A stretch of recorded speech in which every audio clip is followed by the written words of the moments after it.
Today we are discussing the phase rule. Phase rule. Before discussing phase rule, we first of all discuss system. What is system? System किसे कहते हैं? System कहते हैं any specified portion of matter under study. ऐसा परिभाषित भाग द्रव्य का जिसका हम अध्ययन करते हैं उसे सिस्टम कहते हैं. जैसे कि एक कप ऑफ हॉट वाटर, तो एक कप हॉट वाटर जो एक कप है, दिस इज जो है सिस्टम, इसे सिस्टम कहते हैं. नाउ ट्रू इक्विलिब्रियम या फेज इक्विलिब्रियम. ट्रू इक्विलिब्रियम या फेज इक्विलिब्रियम. इक्विलिब्रियम मतलब इक्वल, सब कुछ इक्वल, स्टेट वेरिएबल इक्वल, यानी कि pressure, temperature, concentration equal different भाग में. किसी सिस्टम के डिफरेंट भाग में जब ये वेरिएबल की वैल्यू इक्वल है तो वो इक्विलिब्रियम में कहलाएगा, यानी कि फिर वो चेंज नहीं होगा समय के साथ साथ, तो वो इक्विलिब्रियम कहलाएगा. इक्विलिब्रियम, ट्रू इक्विलिब्रियम और phase equilibrium is said to be exist in system when the same state can be obtained by approaching from either direction. Suppose करो ये आइस है और ये वाटर है. आइस और वाटर इक्विलिब्रियम में है, यानी कि आइस 0 डिग्री पर आइस भी होता है, 0 डिग्री पर पानी भी होता है, एक एटमॉस्फेयर और 0 डिग्री सेंटीग्रेड पर पानी भी होता है और आइस भी होता है. तो थोड़ा सा टेम्परेचर बढ़ा करके हम वाटर में कन्वर्ट कर सकते हैं और हल्का सा टेम्परेचर कम करके हम उसको आइस में कन्वर्ट कर सकते हैं. तो किसी भी डायरेक्शन से हम जो है एक स्टेट को हम पालेंगे, यानी कि आइस का थोड़ा सा टेम्परेचर बढ़ाएंगे तो वाटर में कन्वर्ट हो जाएगा, और वाटर का हल्का सा टेम्परेचर बढ़ा देंगे तो वो आइस में कन्वर्ट कर जाएगा. तो इसे हम कहेंगे true equilibrium. True equilibrium is attend when the free energy content of the system is minimum. Free energy content, free energy वो एनर्जी जो काम करने के लिए अवेलेबल है वो मिनिमम हो, तब जो है ट्रू इक्विलिब्रियम कहलाता है. यानी कि शॉर्ट में हम ये कहेंगे कि ट्रू इक्विलिब्रियम तब होता है जब किसी भी डायरेक्शन में हल्का सा चेंज करके दूसरी फॉर्म को पा लिया जाता है. 0 डिग्री पर पानी भी होता है, 0 डिग्री और 1 एटमॉस्फेयर पानी भी होता है और बर्फ भी होता है. हल्का सा टेम्परेचर बढ़ा करके आइस को वाटर में कन्वर्ट कर लिया जाता है और हल्का सा टेम्परेचर कम करके वाटर को आइस में कन्वर्ट कर लिया जाता है. तो इसको फेज इक्विलिब्रियम या ट्रू इक्विलिब्रियम कहते हैं कि किसी भी डायरेक्शन में सेम स्टेट को हम ला सकते हैं. तो ये ट्रू इक्विलिब्रियम की Meta stable equilibrium. Meta stable equilibrium on the contrary, अगर वाटर को हम ठंडा करते जाएं और -8 तक ले आए, वाटर को का टेम्परेचर कम करते करते हम -8 तक ले आए और उसको बिल्कुल भी हम डिस्टर्ब ना करते हैं, ठंडा करते समय हिलाए नहीं, तो वो बर्फ ना बन करके -8 का पानी बन जाता है. कायदे में तो वाटर को धीरे धीरे गर्म करते हुए 0 पर बर्फ बन जाना चाहिए, लेकिन जब पानी को ठंडा करते करते -8 तक हम ले आते हैं और बर्फ नहीं बनता है, तो इसको मेटा स्टेबल इक्विलिब्रियम कहते हैं, क्योंकि हल्का सा डिस्टर्ब करके या मतलब हिला के या सडन शॉक से या थोड़ा सा बर्फ डाल देंगे तो क्या होगा, ये -8 वाला जो पानी है, सुपर कोल्ड पानी है, ये सुपर कोल्ड पानी अपना जो है बर्फ में सॉलिड में चेंज हो जाएगा और जो हीट है वो निकाल करके और 0 डिग्री सेल्सियस टेम्परेचर मेंटेन कर लेगा। तो बात यह है कि जब मेटास्टेबल इक्विलिब्रियम वो होता है कि पानी को ठंडा करते करते हम -8 तक ले आते हैं बिना बर्फ की फॉर्म में आए हुए।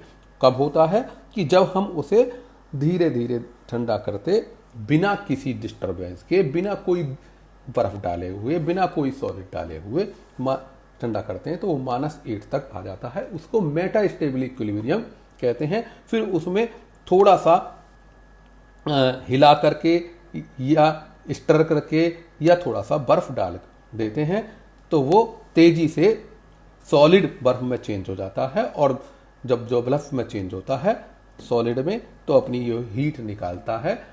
हीट निकाल करके इसका टेम्परेचर जो है बढ़ जाता है और वो 0 डिग्री सेल्सियस हो जाता है।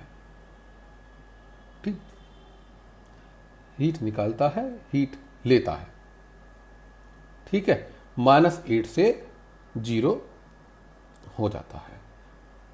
अब अनस्टेबल इक्विलिब्रियम। अनस्टेबल इक्विलिब्रियम वो जो कि इक्विलिब्रियम स्टेबल नहीं होता है। सीधी सी बात है कि आपने जो है पानी में नमक डाला, नमक डालने के बाद पहले तो आपको धुलता हुआ दिखाई दिया, लेकिन कुछ समय बाद वो घुलता रहता है और आपको दिखाई नहीं देता है। तो वो इक्विलिब्रियम के जब अप्रोच करता है तो उसका जो टाइम है वो बहुत ज़्यादा होता है अप्रोच करने में, यानी कि वो दिखाई भी नहीं, उसको नोटिस भी नहीं किया जा सकता उस टाइम को कि कितने टाइम में वो अपना इक्विलिब्रियम मेंटेन कर लेगा। वो अनस्टेबल इक्विलिब्रियम कहलाते हैं। यानी कि इक्विलिब्रियम पहुंचने के पास बहुत स्लो प्रोसेस होना वो अनस्टेबल इक्विलिब्रियम कहलाता है। Now we are discussing phase. Phase किसे कहते हैं? It is represented by P. It is represented by P. First of all, before discussing phase, we will know what is homogeneous or what is heterogeneous. Homogeneous means which is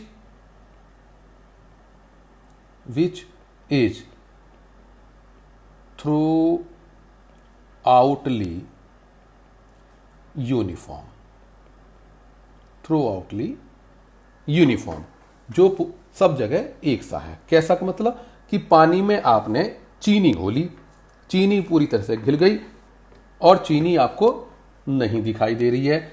चीनी की concentration हर जगह same है, तो यानी कि पानी सारा का सारा वो चीनी का पानी सारा एक सा दिखाई देता है, तो उसे होमोजीनियस सॉल्यूशन कहते हैं। इसके अगेंस्ट अगर पानी में हम नमक डालते हैं और नमक नीचे बैठ जाता है और कुछ रेत कहो, रेत नीचे बैठ जाता है और रेत नीचे बैठ जाता है तो और थोड़ा सा जो है उसमें घुल जाता है उसका सॉल्ट, लेकिन कुछ नीचे बैठा रहता है। दिस इज हिट्रोजीनियस, कि वो जो है उसमें सारा ऊपर से नीचे तक एक सा नहीं है। या हम कहें कि 0 डिग्री के पानी में बर्फ डाल रखी है तो पानी भी प्रेजेंट है और बर्फ भी प्रेजेंट है, यानी कि सॉलिड प्रेजेंट है और लिक्विड प्रेजेंट है। ये पानी है, पानी में आपने बर्फ डाल रखी है, ये 0 डिग्री सेल्सियस पर है, तो इसका मतलब ये हिटेरोजीनियस सिस्टम है। This is heterogeneous. तो आपने देखा कि होमोजीनियस क्या है? Which is throughoutly uniform. पानी में चीनी घोल दी, तो सारा का सारा एक सा हो गया विलियन, तो वो होमोजीनियस हो गया। Heterogeneous which is not throughoutly uniform, 0 degree के पानी में आपने बर्फ डाल दी तो ये जो है इस समय ये सिस्टम हो गया heterogeneous system. Now phase, phase it is represented by phi. It may be defined as homogeneous, any homogeneous, अपने आप में समांग, फिजिकली डिस्टिंक्ट, भौतिक रूप से सुस्पष्ट दिखाई देने वाला, मैकेनिकली सेपरेबल, मैकेनिकली यांत्रिक रूप से अलग करने वाला पार्ट, हिस्सा of the heterogeneous system is called phase. ठीक, अपने आप में तो होमोजीनियस और फिजिकली अलग अलग दिखाई दे।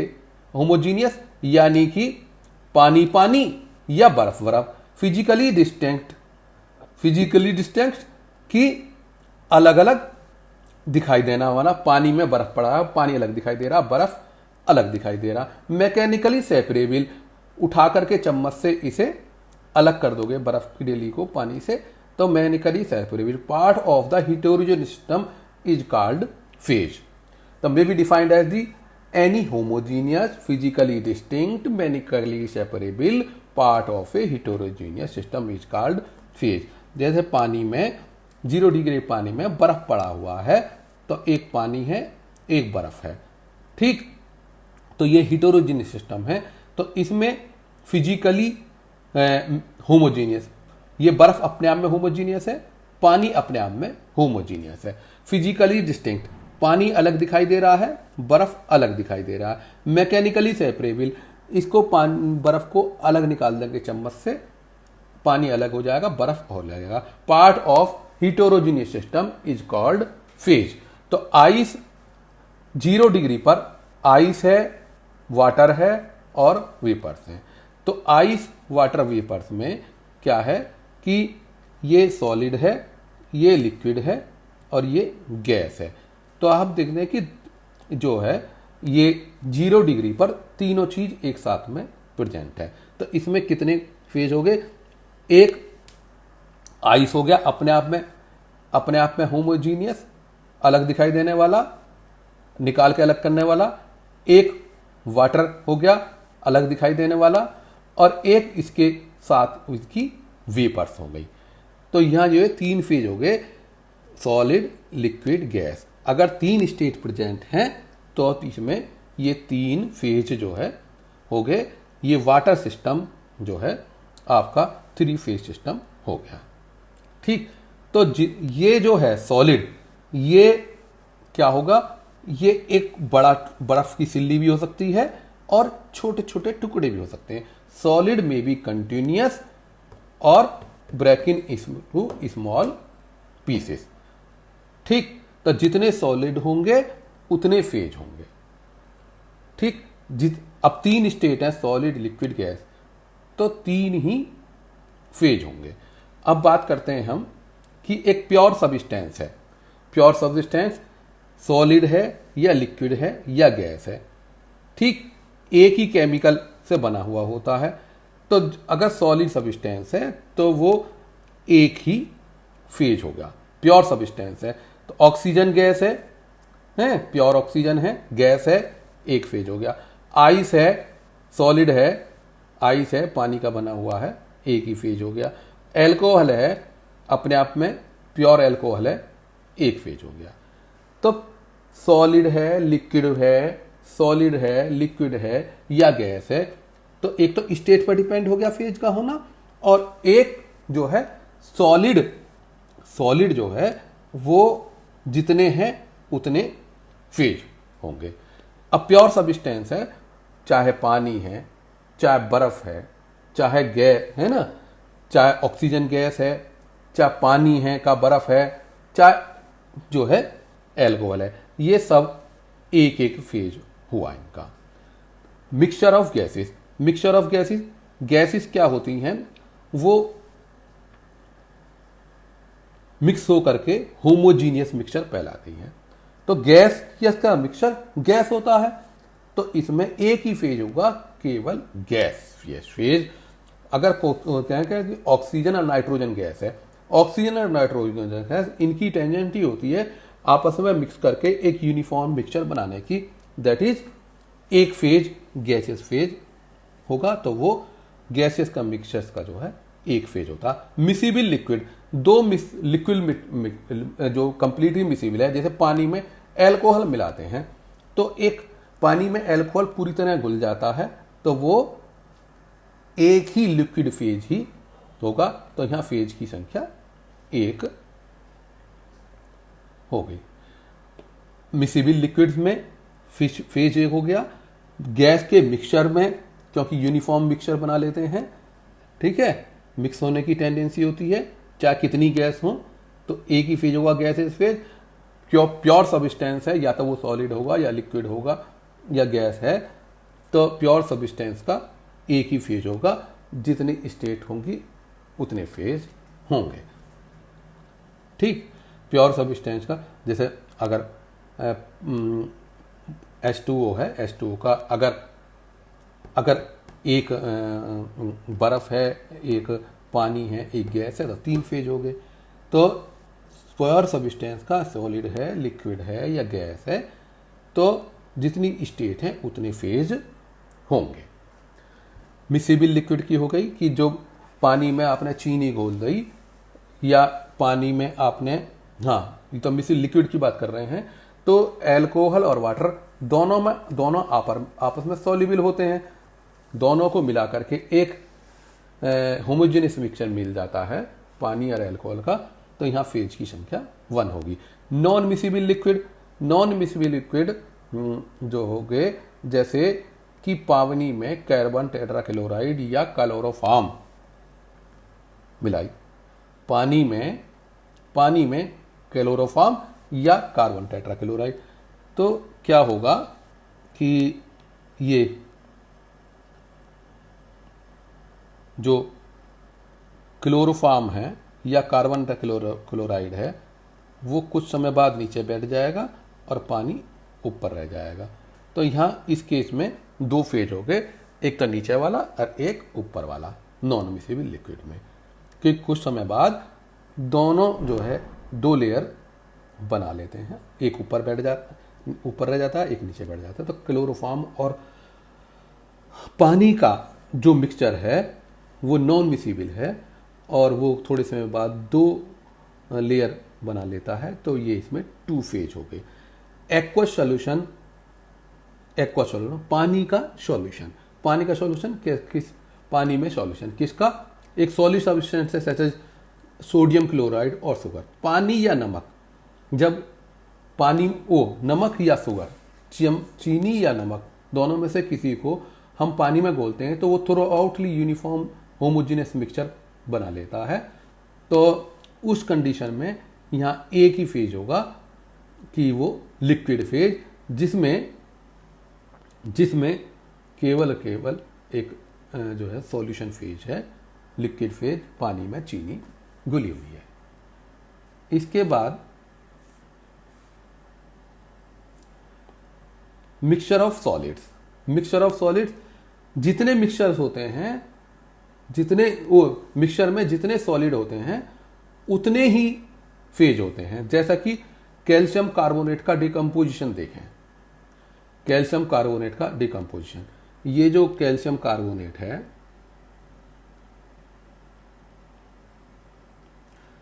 Calcium oxide solid plus carbon dioxide gas, ये भी सॉलिड है। तो ये हीट होकर के एक सॉलिड देता है कैल्शियम ऑक्साइड और एक गैस देता है कार्बन डाइऑक्साइड। तो यहाँ जो है ये सॉलिड हो गया, ये सॉलिड हो गया, ये गैस हो गया। तो जितने सॉलिड हैं उतने फेज और एक गैस, तो यहाँ तीन फेज हो गए। Each of the substance form A separate phase, a mixture of calcium carbonate और कैल्शियम ऑक्साइड। हाँ, तो कैल्शियम कार्बोनेट और कैल्शियम ऑक्साइड दो सॉलिड हैं तो दो फेज हो गए। अगर चीनी और नमक दोनों प्रेजेंट हैं तो एक फेज चीनी का हो गया, एक फेज नमक का हो गया। तो जितने सॉलिड होते हैं किसी सॉलिड मिक्सचर में उतने फेज होते हैं। ये तो मैंने आपको कैल्शियम कार्बोनेट का डिकम्पोजिशन बता दिया कि कैल्शियम ऑक्साइड और कार्बन डाइऑक्साइड बनाता है, कार्बन डाइऑक्साइड गैस और कैल्शियम ऑक्साइड सॉलिड। तो इसमें एक सॉलिड ये हो गया, एक सॉलिड ये हो गया और एक गैस हो गया। तो ये 3 फेज एक तरीके से हो गए। अगर कैल्शियम ऑक्साइड और कार्बन डाइऑक्साइड है, ओ कैल्शियम ऑक्साइड है तो 2 फेज हो गए। पानी और वो चीनी और नमक है, दोनों सॉलिड हैं, चीनी और नमक, तो 2 फेज हो गए।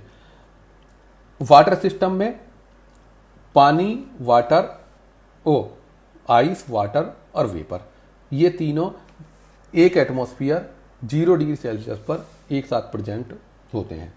कि 0 का पानी बर्फ भी होता है, 0 का पानी भी होता है और उसकी वेपर्स भी साथ में प्रेजेंट होती हैं। तो इसमें सॉलिड, लिक्विड और गैस, ये 3 फेज हो जाते हैं वाटर सिस्टम में। कैल्शियम कार्बोनेट में अभी बता दिया हमने कि ये जो है ये calcium carbonate solid, calcium oxide solid और कार्बन डाइऑक्साइड गैस, ये 3 फेज जो है हो जाते हैं। ठीक। और a system containing liquid water and water vapours has 2 phase. हाँ, तो बात ये है कि ये पानी है और इसके ये वेपर्स हैं, तो इसके 2 फेज हो गए, एक पानी वाला फेज और एक ये वेपर्स वाला फेज। ठीक। Now component is represented by capital C. Component is represented by capital C. It may be defined as the least number of independent chemical constituents in terms of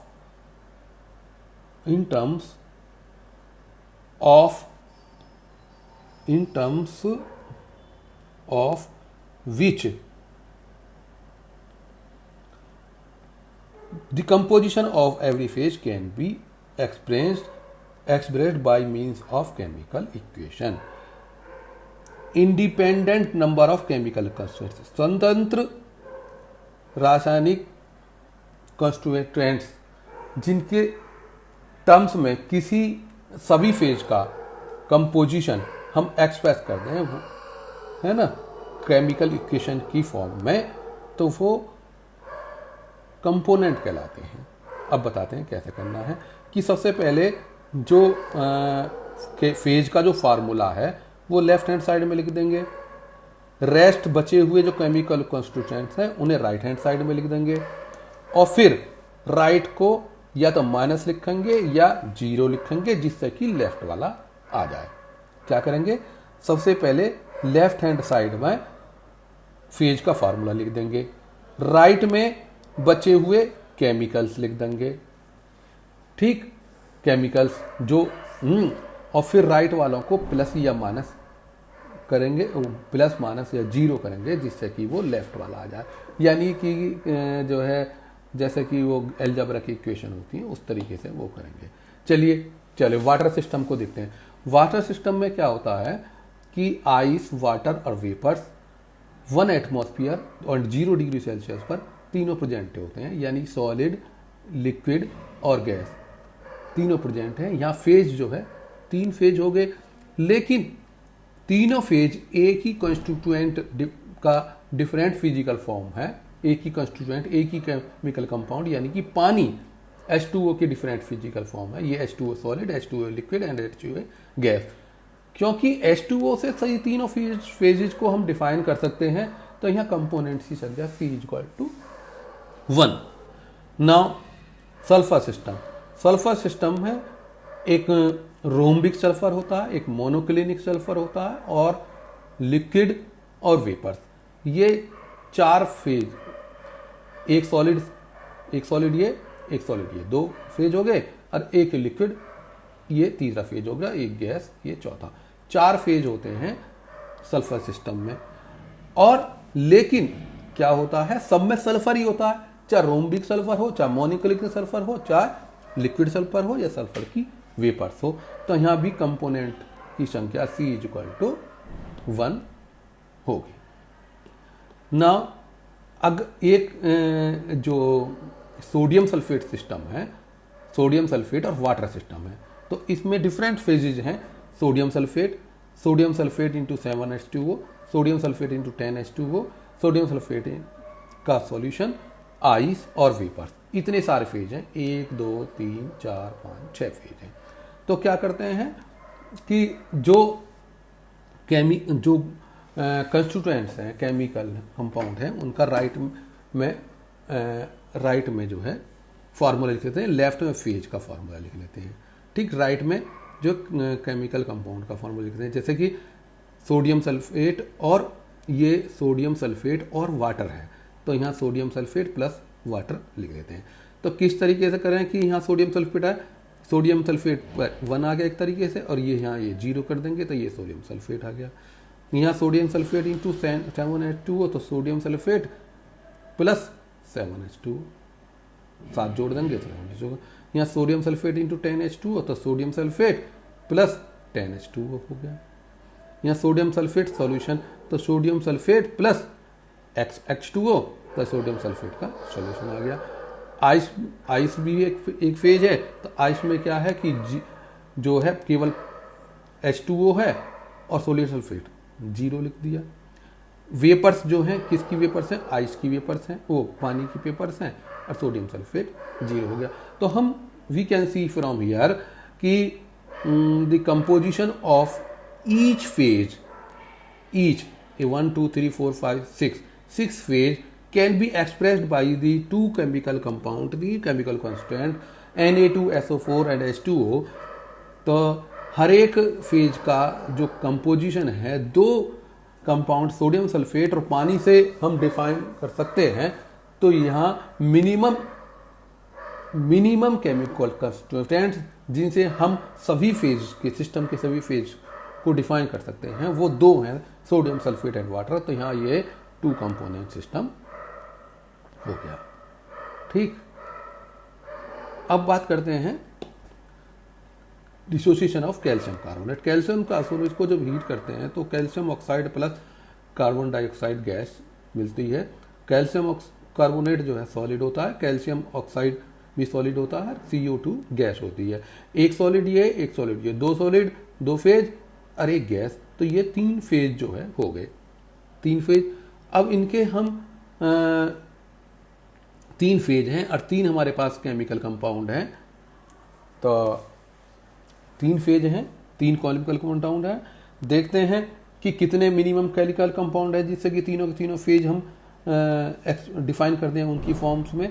तो component के लिए हम ये देखेंगे कितने chemical component हैं जिनकी form में, जिनकी भाषा में हम फेज को डिफाइन कर दें। तो पहला मान लिया कैल्शियम ऑक्साइड और कार्बन डाइऑक्साइड जो है कंपोनेंट है। फेज कैल्शियम कार्बोनेट एक पहला फेज, दूसरा फेज कैल्शियम ऑक्साइड सॉलिड, तीसरा कार्बन डाइऑक्साइड। तीनों लेफ्ट में लिख लिए। राइट में, क्योंकि जिनको हम मान के चल रहे हैं कैल्शियम ऑक्साइड और कार्बन डाइऑक्साइड, उन्हें हमने राइट में लिख लिया, calcium oxide plus carbon dioxide, calcium oxide plus carbon dioxide, calcium oxide plus carbon dioxide.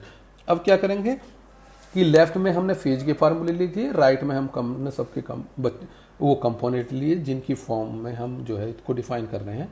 तो क्या है, कैल्शियम ये कार्बोनेट है, कैल्शियम कार्बोनेट, तो CaA प्लस CO2 प्लस कर देंगे तो ये CaCO3 आ जाएगा। CaO किस तरीके से आएगा कि यहाँ 1 CO लिख देंगे और यहाँ 0 CO2 लिख देंगे तो यहाँ केवल CO रह जाएगा। ये CO2 है तो यहाँ केवल 1 CO2 कर देंगे, यहाँ 0 CO कर देंगे तो ये CO2 आ जाएगा। तो यहाँ तो हो गया कैल्शियम ऑक्साइड और कार्बन डाइऑक्साइड तीनों फेज को डिफाइन कर रहे हैं। अब अगर हम करें कैल्शियम ऑक्साइड कार्बोनेट और कैल्शियम ऑक्साइड को माने कि कंपोनेंट डिफाइन करेंगे तीनों फेज को, तो इसके लिए कैल्शियम कार्बोनेट और कार्बन डाइऑक्साइड, तो कैल्शियम कार्बोनेट और कार्बन डाइऑक्साइड के फार्मूले हमने सब राइट में लिख लिए। तीनों phase calcium carbonate, calcium oxide और कार्बोनेट को कार्बन डाइऑक्साइड तीनों जो है लेफ्ट में लिख लिए। तो अब क्या करें कि जो है यहाँ अगर हम 0 कर देंगे CO2 के आगे तो कैल्शियम कार्बोनेट बच गया, तो ये कैल्शियम कार्बोनेट हो गया। कैल्शियम ऑक्साइड के लिए कैल्शियम कार्बोनेट में से CO2 हटा दें तो ये CaO बच गया। और कैल्शियम कार्बोनेट को अगर 0 लग दें और यहाँ 1 CO2 कर दें तो यहाँ CO2 बच गया। तो यहाँ हम देख रहे हैं कि कैल्शियम कार्बोनेट और कार्बन डाइऑक्साइड के लैंग्वेज में ही हम तीनों फेज को एक्सप्रेस कर सकते हैं। नाउ अब कैल्शियम ऑक्साइड और कार्बन डाइऑक्साइड, कैल्शियम ऑक्साइड और कैल्शियम कार्बोनेट, माने कि हम ये दो कंपोनेंट हैं, तो इनके फार्मूले जिनकी लैंग्वेज में हमें इन्हें डिफाइन करना है, तो कैल्शियम कार्बोनेट और कैल्शियम ऑक्साइड को राइट में लिख लिया। तीनों phase calcium carbonate, calcium oxide, carbon dioxide लिख लिए। तो हम देखते हैं कि यहाँ कैल्शियम कार्बोनेट चाहिए हमें, तो यहाँ 1 कैल्शियम कार्बोनेट हो गया, यहाँ 0 रख देते हैं। यहाँ हमने कैल्शियम ऑक्साइड चाहिए, तो ये कैल्शियम ऑक्साइड हो गया, यहाँ हम 0 रख देते हैं। यहाँ हमें क्या चाहिए, कार्बन डाइऑक्साइड चाहिए, तो कैल्शियम कार्बोनेट में से कैल्शियम ऑक्साइड घटा देंगे तो कैल्शियम कार्बोनेट जो है बच जाता है, कार्बन डाइऑक्साइड बच जाता है। तो hair from we can say कि the composition of each phase can be expressed by any two component, calcium carbonate and calcium oxide, और calcium oxide plus carbon dioxide plus, या calcium oxide and calcium carbonate है। तो ये हो गया calcium carbon dioxide and calcium carbonate, any two if we take the composition of each phase can be expressed. Hence यहाँ component हो गए 2, phase हो गए 4। ठीक, तो ये डिसोसिएशन कैल्शियम कार्बोनेट का है, जिसमें तो 3 फेज हुए और कंपोनेंट कोई से भी 2 हो गए। ठीक, अब हम कर लेते हैं dissociation of, thermal dissociation of ammonium chloride solute. Ammonium chloride को हम गर्म करते थे, अमोनिया गैस और HCl गैस बनती है। जितना अमोनिया बनेगी उतनी ही HCl, उतने मोल ही HCl बनेंगे। 1 मोल सोडियम क्लोराइड का जब डिसोसिएट होगा तो 1 मोलिक्यूल अमोनिया का बनेगा और 1 HCl का बनेगा। ठीक, तो यहाँ जो है एक तो सॉलिड फेज हो गया ये, और ये भी गैस है, ये भी गैस है, दोनों गैस मिलकर के होमोजीनियस मिक्सचर बना लेती हैं। तो होमोजीनियस एक फेज हो गया हमारा, एक फेज हो गया हमारा गैस का और एक हो गया सॉलिड का। तो फेज हो गए सॉलिड एंड गैस। अब बात करते हैं कंपोनेंट की। If we don't add any gas ammonia और HCl एट इक्विलिब्रियम, इक्विलिब्रियम पर हम अगर ना ही HCl मिलाते हैं ना ही अमोनिया मिलाते हैं तो क्या होगा, तो क्या होगा सॉलिड, अब एक तो सॉलिड फेज है यहाँ ये वाला NO4 अमोनियम क्लोराइड, और एक गैसियस फेज है जिसमें गैसियस फेज में है, तो गैसियस में तो क्या है, X सपोज करो अमोनिया मिलती है, अमोनिया गैस मिलती है, X जो है HCl के मिलते हैं, तो X NH4Cl गैसियस फॉर्म में हो जाएगा, क्योंकि ये होमोजीनियस मिक्सचर बनाते हैं गैस, तो गैसियस फेज। तो यहाँ जो है कुल मिलाकर के ये अमोनिया और HCl मिलकर के NH4Cl गैस बना लेती है। तो हम देखते हैं कि इसमें भी NH4Cl है और गैसियस में भी NH4Cl है, तो हमारा जो दोनों फेज सॉलिड और गैसियस दोनों ही जो अमोनियम क्लोराइड से एक्सप्रेस किया जा सकता है। तो ये हमारे ये कंपोनेंट हो गए यहाँ 2।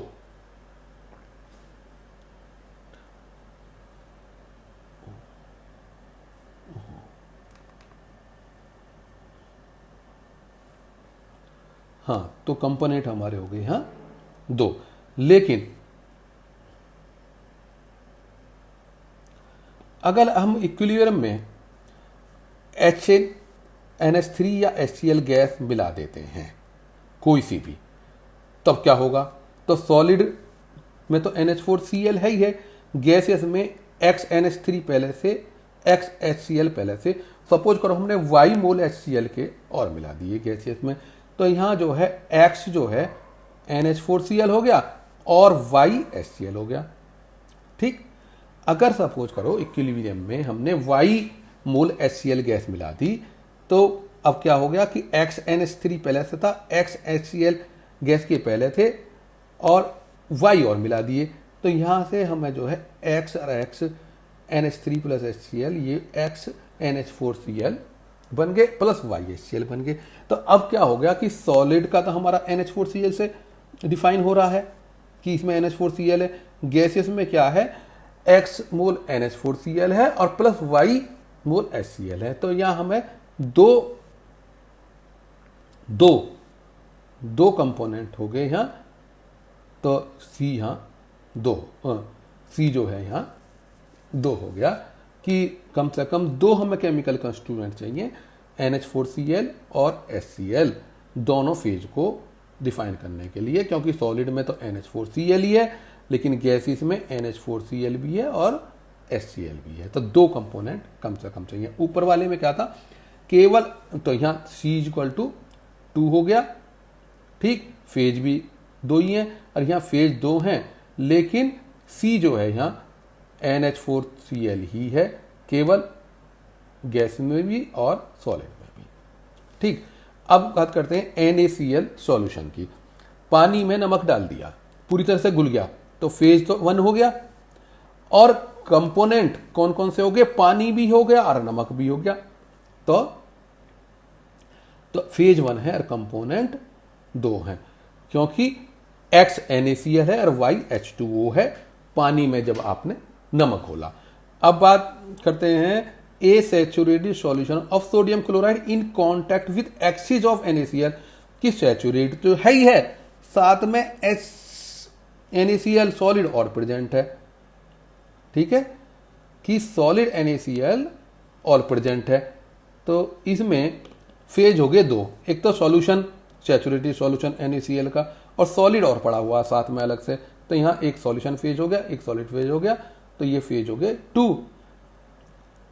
अच्छा, कंपोनेंट सॉल्यूशन में क्या क्या है, नमक है और पानी है, तो X NaCl है और Y H2O है। सॉलिड में क्या है, केवल NaCl है, 0 H2O है। तो क्या करते हैं कि फेज का फार्मूला लेफ्ट में लिख देते हैं और राइट में बचे हुए कंस्टिट्यूएंट। तो यहाँ फेज सॉल्यूशन है जिसमें पानी में नमक है, तो X नमक है और Y पानी है, और सॉलिड में क्या है, सॉलिड में केवल NaCl है, 0 H2O है। ठीक, दैट्स ऑल। तो यहां से ये आपका फेज भी हो गया। ओके।